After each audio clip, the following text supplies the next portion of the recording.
ডিসেম্বরের মধ্যে নির্বাচন চেয়েছে বিএনপি, বলেছেন আসিফ নজরুল। প্রধান উপদেষ্টা ডক্টর মোহাম্মদ ইউনূসের সঙ্গে বৈঠকে বিএনপি ডিসেম্বরের মধ্যে নির্বাচন চেয়েছে বলে জানিয়েছেন আইন উপদেষ্টা ডক্টর আসিফ নজরুল। বুধবার 16 এপ্রিল দুপুরে রাষ্ট্রীয় অতিথি ভবন যমুনার সামনে এক ব্রিফিংয়ে তিনি একথা জানান।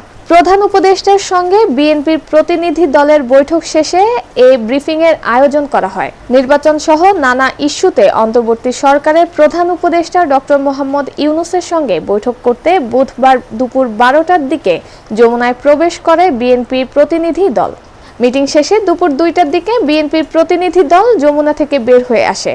বিএনপি মহাসচিব মির্জা ফখরুল ইসলাম আলমগীরের নেতৃত্বে বিএনপি প্রতিনিধি দলে ছিলেন স্থায়ী কমিটির সদস্য সালাহ উদ্দিন আহমেদ, জমির উদ্দিন সরকার, মির্জা আব্বাস, ইকবাল হাসান মাহমুদ টুকু, নজরুল ইসলাম খান ও আমির খসরু মাহমুদ চৌধুরী।